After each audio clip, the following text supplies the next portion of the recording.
E aí, meu amigo e minha amiga concurseira, tudo bem? Pessoal, hoje vamos trabalhar os segurados da Previdência Social. Finalmente chegamos no tópico que todo mundo gosta, tá bom? Então, pessoal, vamos trabalhar hoje a figura dos segurados da Previdência Social, que no caso são os segurados obrigatórios e os segurados facultativos, tá?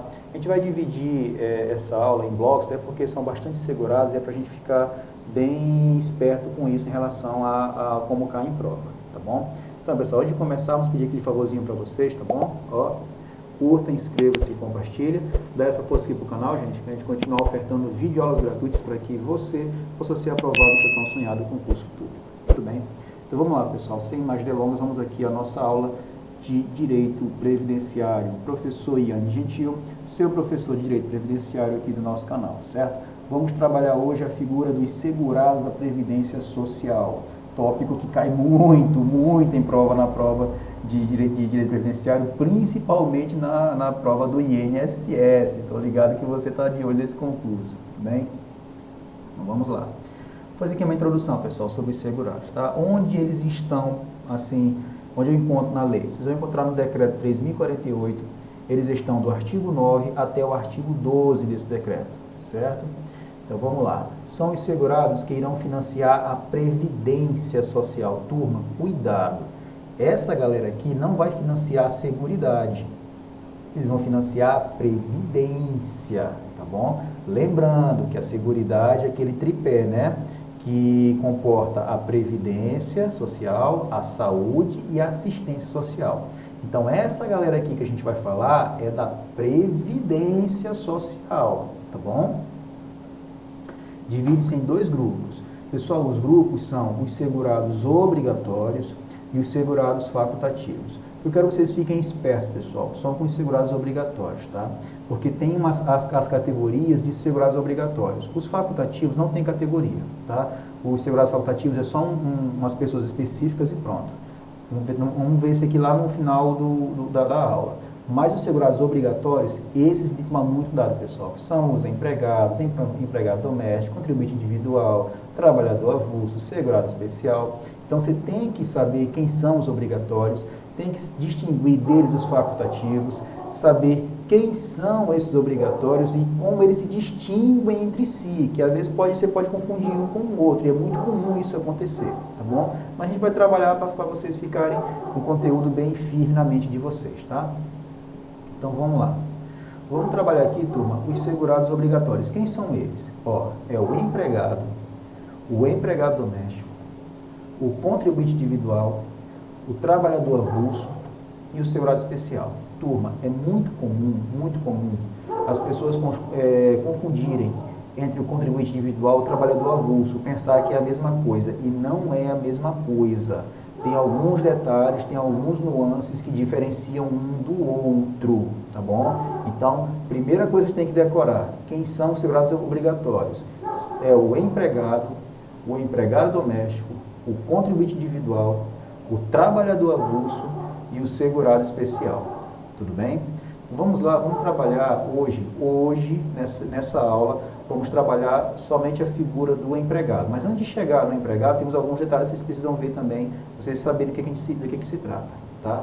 Outra coisa que cai muito em prova, turma, são as alíquotas.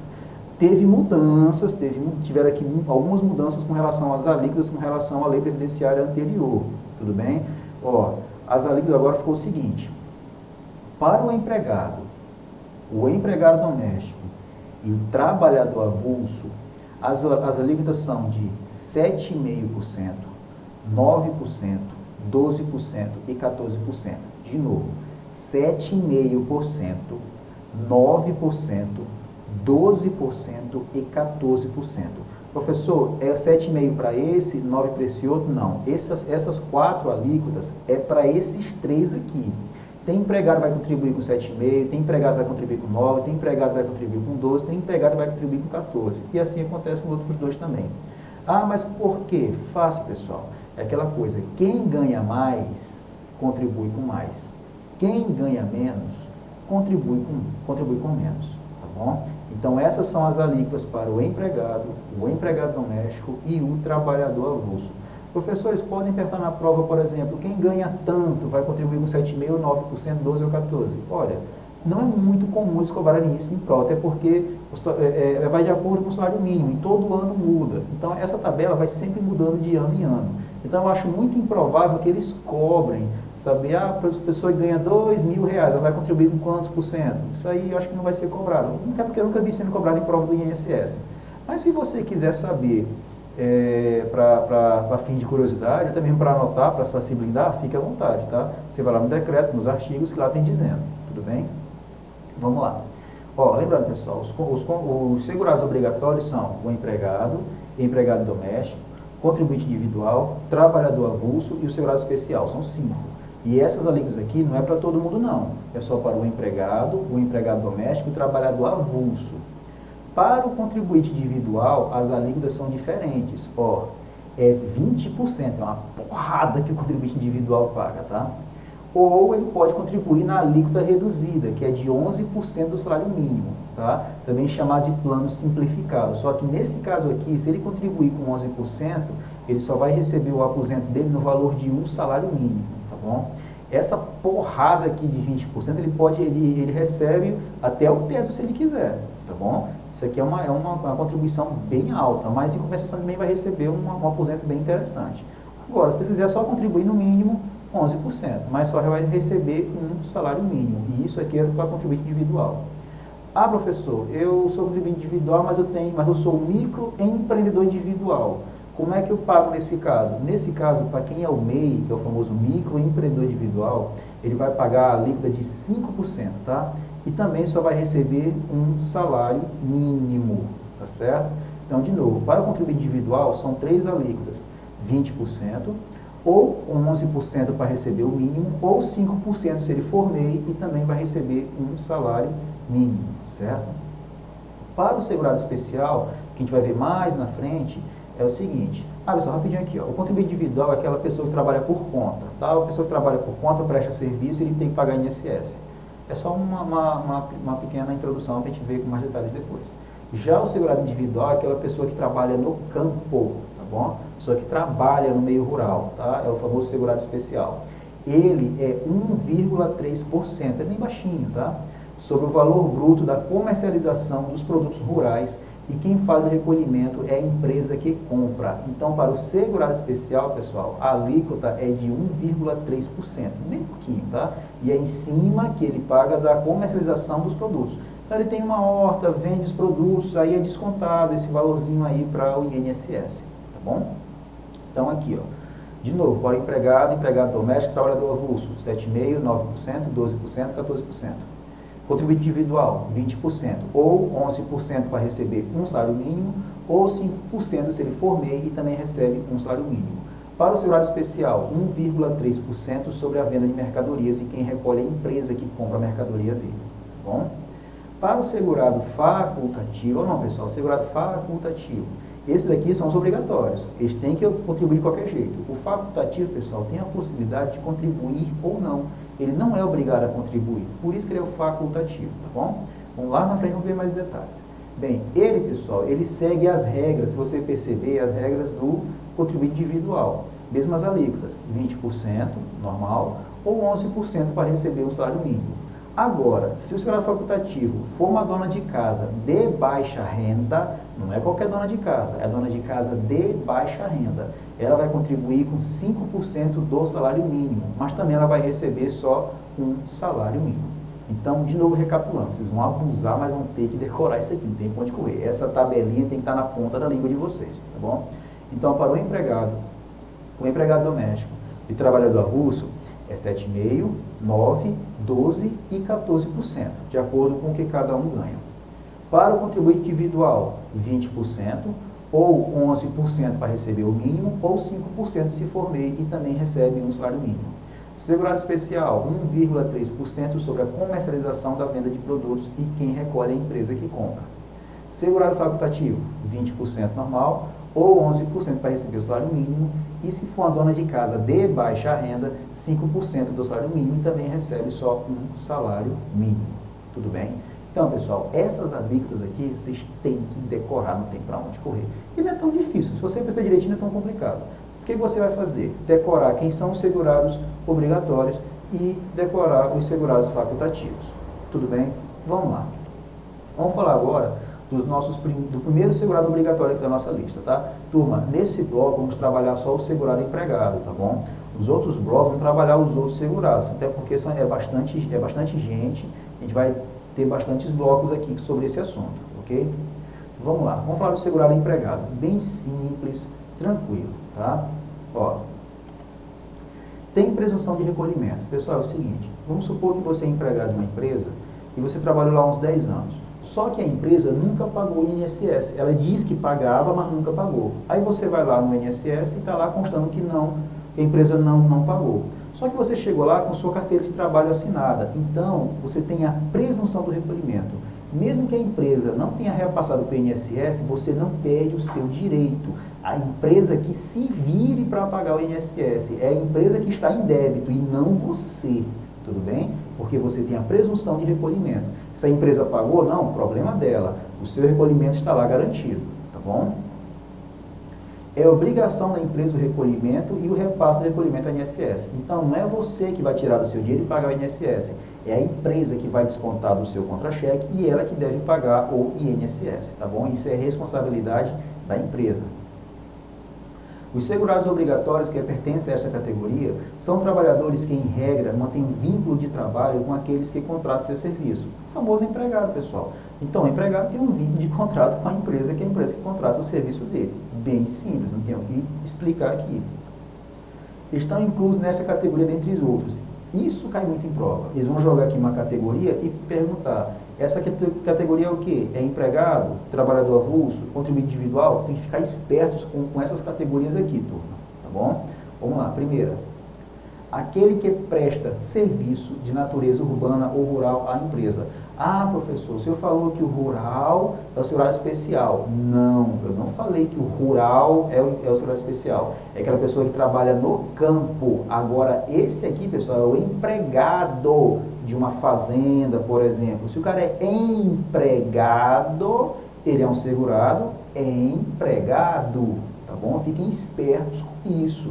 Não é todo mundo que trabalha no campo que é segurado especial. Aqui são as pessoas que têm vínculo empregatício com outra empresa ou com uma outra pessoa no meio rural, tá bom? Então vamos lá, aquele que presta serviço de natureza urbana ou rural à empresa em caráter não eventual. Pessoal, caráter não eventual quer dizer permanente. Se for em caráter eventual, quer dizer que o cara vai lá de vez em quando. Aí ele não é muito enquadrado na parte de segurado empregado, pode ser outra coisa. Aqui, pessoal, é em caráter não eventual. É um cara que trabalha todo dia, tá? Sob a subordinação e mediante remuneração. Inclusive como diretor empregado. Então, pessoal, se o diretor é empregado, ele é um segurado empregado. Bem simples, tá bom? Aquele que é contratado, aquele que é contratado por empresa de trabalho temporário. Vamos supor que você foi contratado por um serviço temporário. Professor, é aquela época de Natal que a pessoa trabalha na loja só aquele período e tal. É emprego temporário? Sim. Eu sou obrigado a pagar INSS? Sim. E eu sou que tipo de segurado? Um segurado empregado. Ah, mas é temporário. Não importa. Se você trabalhou para a empresa, você é empregado da empresa, mesmo que seja temporariamente. Tá bom? Então, ó, aquele que é contratado por empresa de trabalho temporário, na forma prevista em legislação específica, por prazo não superior a 180 dias. Professor, e se passar de 180 dias? O que acontece? Aí você vai ser um empregado efetivo. Você não vai ser mais um empregado temporário, vai ser um empregado efetivo. Mas vai pagar o INSS do mesmo jeito, tá bom? A diferença é o seguinte, menos de 180 dias, você é um empregado temporário. Mais do que isso, aí você já é um empregado permanente, tá bom? Então aqui, ó, por prazo não superior a 180 dias, consecutivos ou não, prorrogáveis por até 90 dias, não é mais, é até 90 dias. Então, o cara trabalhou 180, mas pode ter o contrato prorrogado por mais 90 dias no máximo, tá bom? Presta serviço para atender a necessidade transitória de substituição. Imagine uma empresa que tem uma mulher que está de licença maternidade, por exemplo. Então, a empresa tem que contratar outra pessoa para ficar no lugar dela por enquanto. Então, essa pessoa que está lá temporariamente é um segurado empregado. Ah, professor, mas ela está lá há mais de 180 dias, prorrogou por mais 90 e continua. Ela continua empregada? Sim, só que ela não vai ser mais empregada temporária, vai ser uma empregada permanente, tá bom? Vamos lá. Necessidade transitória de substituição de pessoal, regular e permanente ou acréscimo extraordinário de serviço de outras empresas. Então, o trabalhador temporário, ele é também um segurado empregado, tá bom? Se ele é empregado, vai contribuir com a alíquota 7,5%, 9%, 12% ou 14%. Tá? Vamos lá. Ainda segurado empregado. Quem mais segurado empregado? Ótimo também. O brasileiro ou estrangeiro domiciliado e contratado no Brasil para trabalhar como empregado no exterior. Você está aqui no Brasil, de repente aparece uma empresa multinacional e você é chamado para entrevista de emprego. E você passa na entrevista de emprego. E você vai trabalhar para essa empresa multinacional, só que não é no Brasil, é em outro país. Se você foi contratado aqui no Brasil, você é segurado empregado, tá bom? E você está sujeito às leis brasileiras, tá bom? Ah, mas eu vou trabalhar fora, não importa, você foi contratado aqui no Brasil, tá bom? Então, ó, para trabalhar como empregado no exterior, em sucursal ou agência de empresa constituída sob as leis brasileiras e que tenha sede de administração no país. Então, vamos supor que a sede da empresa fica aqui no Brasil, mas ela tem filiais em outros países. Aí você foi mandado para uma dessas filiais lá nos Estados Unidos, por exemplo. Como a matriz fica aqui no Brasil e você foi contratado aqui no Brasil, mesmo que esteja trabalhando em outro país, você é um segurado empregado, tá bom? O brasileiro ou estrangeiro domiciliado e contratado no Brasil de novo, para trabalhar como empregado em empresa domiciliada no exterior, com a maioria do capital voltante pertencente à empresa constituída sob as leis brasileiras, que tenha sede e administração no país e cujo controle efetivo esteja em caráter permanente sob a titularidade direta ou indireta de pessoas físicas domiciliadas e residentes no país ou de entidade de direito público interno. Ó, é o mesmo exemplo do outro, com a pequena diferença. No primeiro exemplo aqui, a sede é no país. Aqui, a maioria do capital, a maioria do dinheiro vem aqui do Brasil, tá bom? Então, geralmente a multinacional, um exemplo dessa aqui, ela pode ter capital do Brasil, capital da Inglaterra, capital dos Estados Unidos, só que se a maioria do capital for de dinheiro brasileiro, você é segurado empregado mesmo trabalhando para ela, tá bom?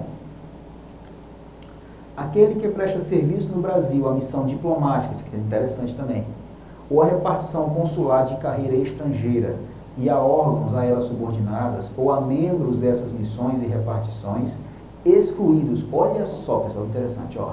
Aquele que presta serviço no Brasil à missão diplomática.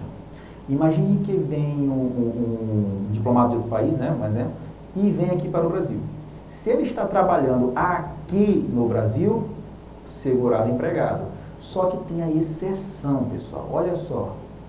Excluídos o não brasileiro sem residência permanente no Brasil. Então, por exemplo, vem o diplomata para cá e traz um estrangeiro para trabalhar aqui. Olha que interessante, pessoal. Se esse estrangeiro ele não tem residência permanente no Brasil, ele não entra nessa brincadeira do INSS. Não, ele não paga. Ele não vai pagar para o INSS, ele pode pagar para outra previdência do país dele, por exemplo. Mas esse estrangeiro que não tem residência permanente no Brasil, ele não se enquadra na categoria de segurado empregado, tá bom? E o brasileiro amparado pela legislação previdenciária do país respectiva à missão diplomática ou repartição consular. Ó, veio o diplomata, naquele que é presta serviço no Brasil, missão diplomática. Pum, se ele veio, é empregado.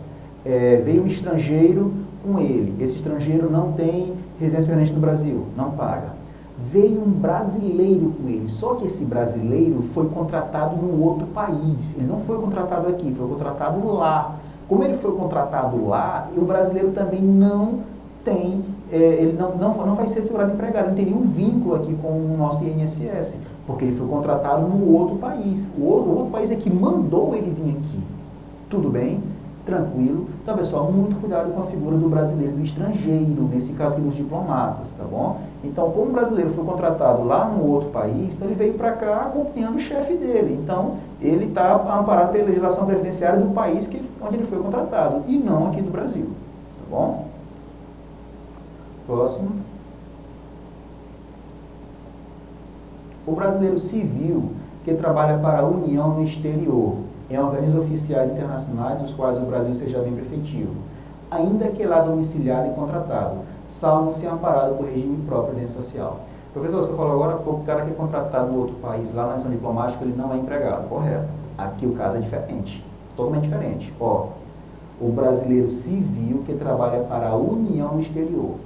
Esse aqui é o seguinte, imagine que você está aqui no Brasil, e o governo federal, por exemplo, um exemplo simples, e você trabalha para a União e ele te manda lá para outro país. Como você foi para outro país, mas você trabalha para a União aqui, mas a União te mandou para lá, tu é segurado empregado. Agora é o seguinte, agora se você chegando lá, for amparado pela lei previdenciária daquele país, ou no caso se você for amparado por regime próprio, aí você está totalmente fora dessa categoria segurado empregado. Pessoal, geralmente quem trabalha para a União em missão no exterior, geralmente está amparado por regime próprio. É muito difícil uma pessoa trabalhar para a União no exterior e não esteja amparado por regime próprio. É muito difícil isso, a maioria são, tá? Mas, na prova não quer saber disso, quero pensar o seguinte, na prova pode vir assim, aquele brasileiro civil trabalha para a União no exterior, só que ele não está amparado por regime próprio. Turma, se ele não está amparado por regime próprio, e ele foi contratado no Brasil aqui pela União e vai para o exterior, é lógico que ele é um segurado empregado, tá bom? O brasileiro civil que presta serviços à União no exterior, em repartições governamentais brasileiras, lá domiciliado e contratado, inclusive auxiliar local. Este, desde que em razão da proibição legal, não possa filiar ao sistema previdenciário local. Ó, aqui também é muito parecido, tá? Ó, o brasileiro civil que presta serviço à União no exterior, tudo bem, muito parecido com esse aqui. O pulo do gato está aqui, ó. Em repartições governamentais brasileiras. Aqui o cara está trabalhando, vamos supor, numa embaixada do Brasil, tá bom? Então, como ele é brasileiro e está trabalhando numa embaixada do Brasil em outro país, turma, a embaixada é um pedaço do Brasil em outro local. Então, aquela embaixada é regida pelas leis brasileiras, tá? Inclusive, auxiliar local se um estrangeiro, lá, um gringo, por exemplo, trabalha na embaixada brasileira, este gringo ele é amparado pelas leis brasileiras também. Olha o rolo, Teresa, é assim mesmo, vai nessa onda aí, tá bom? Agora, se esse gringo for amparado pelo sistema previdencial local, ele não está filiado aqui ao nosso regime previdenciário, tá bom? Turma, aqui é bem simples. Se a pessoa está amparada pelo regime previdenciário do seu país, ele não tem como ficar ligado aqui ao nosso regime previdenciário, ou um ou o outro, não dá para ficar nos dois ao mesmo tempo, tá bom? Então, o brasileiro que presta serviço para o exterior, segurado empregado. O auxiliar que trabalha na repartição brasileira, segurado empregado, tá bom? O bolsista, ó pessoal, cuidado com isso aqui. Bolsista e estagiário é segurado facultativo, tá? Se eles estiverem de acordo com a lei, facultativo. Se eles estiverem em desacordo com a lei, aí eles tornam empregado. Olha o pulo do gato bem aqui, ó. O bolsista e o estagiário que presta serviço à empresa em desacordo com a lei de estágio de estudantes. Ah, professor, não tem esse desacordo com a lei. Como assim? Se você é bolsista, quase não sabe, bolsista ou estagiário e trabalha numa empresa, tem as regras para quem é bolsista e estagiário. Ele trabalha meio período, geralmente ele ganha um pouquinho menos que o mínimo, ou talvez um salário mínimo, mas ele trabalha só meio período, não trabalha o dia todo. Então, isso é de acordo com a lei. Nesse caso, você é um segurado facultativo. Agora, se você é bolsista, você trabalha o dia todo, em vez de trabalhar só as 4 horas, ainda leva serviço para casa, aí você está em desacordo com a lei. Você não é mais um bolsista ou estagiário, você se tornou um empregado da empresa, tá bom? Então, o bolsista ou estagiário que trabalha em desacordo com a lei do estágio, ele não é mais bolsista nem estagiário, ele é um segurado empregado, tá bom? O servidor da União, Estado, DF ou município, inclui suas autarquias, fundações, ocupante exclusivamente de cargo em comissão, declarada em lei de livre nomeação e exoneração. Olha só, pessoal. Vamos lá para o direito administrativo. Administração direta, União, Estados, DF e municípios, né? São os entes políticos. Então, pessoal, eles são regidos por regime próprio. Então, os servidores que são concursados pela União, pelos Estados, pelo DF, pelos municípios, geralmente eles têm regime próprio.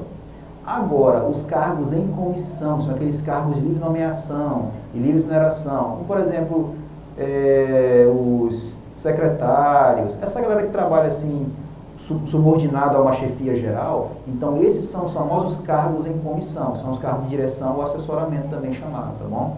Então os cargos em comissão, eles não são regidos por regime próprio, eles estão dentro do regime geral. Então nesse caso eles são segurados empregados. Tanto que os cargos em comissão é de livre nomeação e livre exoneração. Então a pessoa pode botar a hora que ele quiser e tirar a hora que ele quiser também. No caso o chefe, né? O chefe pode botar a hora que quiser e pode tirar a pessoa de lá a hora que ele quiser. É um cargo em comissão, ele é um empregado, tá bom? Já o concursado não, ele é totalmente diferente, ele é amparado por regime próprio. Então cuidado, aqui é o cargo em comissão, tá bom? Vamos lá, continuando. O servidor do Estado, DF ou município, bem como as respectivas autarquias, fundações, ocupando de cargo efetivo, desde que nessa qualidade não esteja amparado por regime próprio de previdência social. Então, vamos supor, você passou no concurso, trabalho no Estado, no DF ou município, na autarquias ou fundações. Só que lá você não tem regime próprio, você trabalha pelo regime geral. Então, se você é amparado pelo regime geral, você é segurado empregado. Ah, eu sou amparado por regime próprio. Você não é segurado empregado. Então é o seguinte, olha o que falou aqui, ó. O servidor do Estado, do DF ou município, bem como o servidor das respectivas autarquias e fundações, ocupando de cargo efetivo, desde que nessa qualidade, ó, deixei em letras garrafais, não esteja amparado por regime próprio. Então o cara não está amparado por regime próprio, então ele vai para o regime geral. Turma, ou você é amparado pelo regime próprio ou é pelo regime geral. Não tem como ficar nos dois ao mesmo tempo, tá bom? Então, se você está lá e não é amparado pelo regime próprio, você vai cair aonde? No regime geral. Então, se você é amparado pelo regime geral, você vai ser o quê? O segurado empregado, tá bom? O servidor contratado pela União, Estado, DF ou município, bem como as respectivas autarquias e fundações, por tempo determinado para atender a necessidade temporária e excepcional de interesse público. Pessoal, é o seguinte, não sei se você já conhece, mas tem um censo do IBGE, tá? Então, eu trabalhei no censo em 2010, eu era ACI, Agente Censitário de Informática, foi a minha primeira experiência, assim, com um concurso público, assim, trabalhando forte. Foi uma época muito boa, foi ali que abriu meus olhos para o concurso público de fé e fato. Então, pessoal, eu fiz uma prova, um seletivo, fiz uma prova normal, tirei primeiro lugar, graças a Deus, e fui chamado logo. Só que no censo era um tempo determinado, eu trabalhei durante lá um ano, foram 12 meses, uma experiência muito legal. Então, nesse caso, como eu trabalhei por um tempo determinado, era um servidor contratado. Então, o servidor contratado, ele é um segurado empregado. Eu não era regido por um estatuto, eu era um contratado. Então, nesse caso, como eu era um contratado, eu seguia as regras da CLT. Então, por isso, eu era um segurado empregado. Tá bom? O servidor da União, Estado, DF ou município, incluindo suas autarquias e fundações, ocupante de emprego público. Olha só que interessante, pessoal. Tem cargo público e tem emprego público. Muita gente não sabe disso. Ó, inclusive, isso aqui vai ser uma aula futura de direito administrativo, tá? A diferença entre cargo e emprego público. Eu vou logo adiantando o seguinte. Dependendo do concurso, você vai ter um cargo público. Se você tem um cargo público, você é amparado por regime próprio. Se você tem um emprego público, você vai ser regido pela CLT. Você vai fazer um concurso e ter carteira de trabalho assinada. Você é seletista. Então, nesse caso, se você for seletista, você vai ser o segurado empregado. Ah, professor, e qual concurso que eu posso ser seletista? Um monte. Correios, Petrobras, Banco do Brasil, Caixa Econômica. Geralmente os concursos para bancos, todos eles são seletistas. Aí entra Correio também, entra Petrobras. Então essa galera que faz concurso para essas áreas, eles são empregados públicos. Olha o nome, empregado público. Então se ele é empregado público, ele não é amparado por um estatuto. Ele é amparado pela CLT. Então ele vai ser um segurado empregado. Tá bom? Vamos aqui ao nosso próximo. O escrevente e auxiliar contratado por titular de serviços notariais e de registro a partir de 29,94, bem como aquele que optou pelo regime geral de previdência social. Olha só, pessoal, aquele pessoal que trabalha em cartório, tá bom? Então, essa galera que trabalha em cartório também é segurada empregado, tá bom? Vamos lá. Aquele em exercício de mandado eletivo federal, estadual, distrital ou municipal, desde que não seja vinculado a regime próprio de previdência social. Bem, vamos supor, pessoal, que um prefeito, um deputado, senador, essa galera aí, né, que tem cargo eletivo. Vamos supor que eles não têm regime próprio. Só um exemplo, né, não tem regime próprio. Se eles não for amparados por regime próprio, eles vão ser amparados por qual regime? o regime geral. Como eu falei, pessoal, ou você é amparado pelo regime próprio, ou você é amparado pelo regime geral. Não dá para ficar nos dois ao mesmo tempo.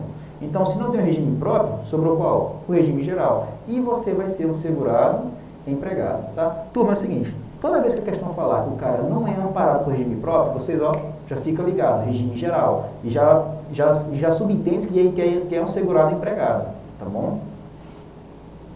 O empregado de organismo oficial, internacional ou estrangeiro em funcionamento no Brasil, salvo quando coberto por regime próprio de previdência social. Então aqui, ó, o empregado de organismo oficial, internacional ou estrangeiro em funcionamento no Brasil. Vamos supor que a ONU, um exemplo, a ONU abriu aqui um escritório aqui no Brasil e contratou brasileiros. A gente sabe que a ONU ela é internacional, mas ela está aqui no Brasil.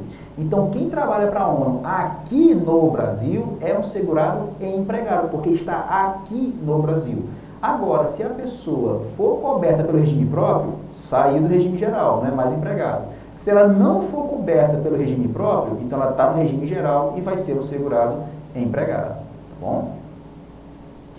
O trabalhador rural contratado por produtor rural, pessoa física, para o exercício de atividades de natureza temporária por prazo não superior a 2 meses dentro do período de 1 ano. Sabe aquele pessoal que é contratado para fazer colheita de café, essa galera que trabalha na roça com colheita, né? Eles trabalham assim por uma época de safra.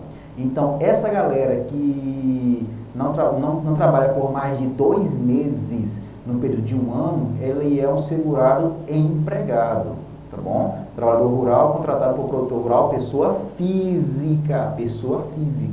Pessoa jurídica, não. Aqui é pessoa física. Então, uma pessoa tem uma roça muito grande, por exemplo, uma área muito grande, só que ela não tem empresa, é um produtor independente, produtor físico mesmo. Ele fala, cara, vou contratar pessoas para fazer aqui a colheita. Só que eu não sou empresa. Posso? Pode. Mesmo sendo pessoa física, você pode. Só que essa pessoa não pode trabalhar por você por mais de 2 meses no período de 1 ano. E essa pessoa que vai trabalhar para esse empregado, esse empregador, pessoa física, ele é um segurado empregado. Tá bom? Aquele contratado como trabalhador intermitente para prestação de serviços com subordinação de forma não contínua, com alternância de períodos de prestação de serviço e de inatividade, tá? Então, pessoal, é aquele trabalhador assim, ó, o trabalhador intermitente, tá? É aquele trabalhador que trabalha assim, tipo, um dia sim, um dia não, um dia sim, um dia não, um dia sim, um dia não. Então, esse trabalhador intermitente, para prestação de serviços com subordinação de forma não contínua, com alternação de períodos de prestação de serviços e de inatividade. Mas é bem comum. O meu cunhado, por exemplo, Daniel Toshiba, aí meu chefe, beleza? Ele trabalha na Vale, lá de Parauapebas. Então ele tem escalas de serviço. Tem alguém que trabalha de manhã, tem alguém que trabalha à tarde, tem alguém que trabalha à noite, tem alguém que é de madrugada. É uma coisa assim, bem complicada a escala dele. Ele entende, ele já me explicou um monte de vezes, eu nunca entendi essa escala dele, é muito complexo esse troço. Mas ele gosta dessa arrumação. Então tem época que está de manhã, depois passa um tempo ele vai para a tarde, depois passa um tempo vai para a noite, depois passa um tempo vai para a madrugada. Então ele fica nessa loucura. Tá? E tem os dias de folga ainda para organizar essa loucura da vida dele.